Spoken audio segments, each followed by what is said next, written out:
सदियों के अंधकार के बाद दक्षिण में एक सूर्य निकला जिसने पद दलित हिंदू जनमानस को एक बार फिर से सीना चौड़ा कर चलने का अवसर प्रदान किया। उस सूर्य का नाम था शिवाजी। पूरा भारत मुख्यतः तीन सल्तनतों के अधीन था, मुगल शाही, कुतुब शाही और आदिल शाही।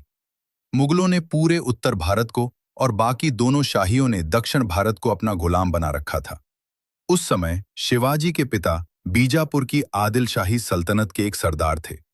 उन्होंने बालक शिवा पर कभी खुश होकर उन्हें एक छोटी सी रियासत दे दी। हालांकि उन्होंने कभी कहा नहीं, पर शिवाजी ने उनकी अनकही आज्ञा का मान रखते हुए अपनी छोटी सी जमींदारी को इतना बढ़ाया कि आदिल शाही ही नहीं बल्कि मुगल शाही भी त्रस्त हो गई। बीजापुर के सुल्तान ने बड़ी हसरत से अफजल खान को शिवाजी का सफाया करने भेजा था, लेकिन अफजल खान अपनी आधी से अधिक सेना के साथ समाप्त हो गया। शिवाजी के सेनापतियों का हौसला बुलंद था। उन्होंने पूरे प्रदेश में खंडनी वसूलनी शुरू कर दी। बीजापुर में यह अफवाह फैल गई कि शिवाजी बीजापुर पर हमला करने वाला है और अली आदिल शाह को गद्दी से उतारकर किसी दूसरे को सुल्तान बनाना चाहता है। सुल्तान में दरबार बुलाया और करनूल के बहादुर सरदार सिद्दी जौहर से सहायता मांगी। सिद्दी जौहर बहुत पराक्रमी, युद्ध कुशल और जोशीला व्यक्ति था। वो 20,000 घुड़सवार और 40,000 पैदल सेना के साथ शिवाजी को सबक सिखाने पन्हालगढ़ चल दिया। उसके साथ पिछली जंग से शिवाजी से हारे हुए सरदार फजल खान और रुस्तम जहां भी थे।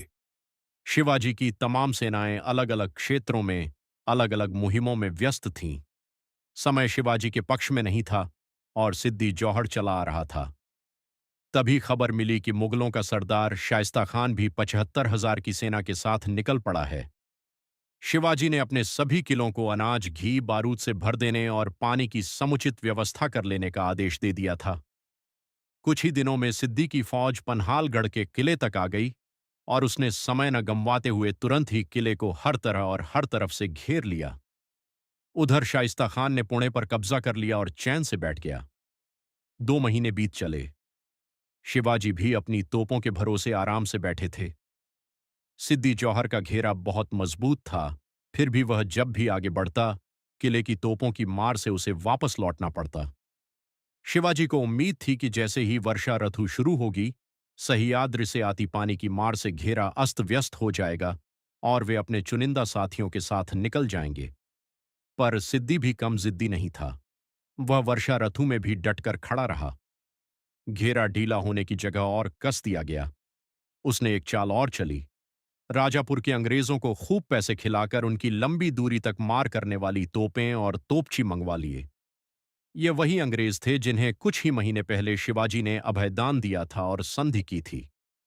अंग्रेजों की आधुनिक हल्की तोपों ने सिद्दी जौहर का पल्लड़ा भारी कर दिया।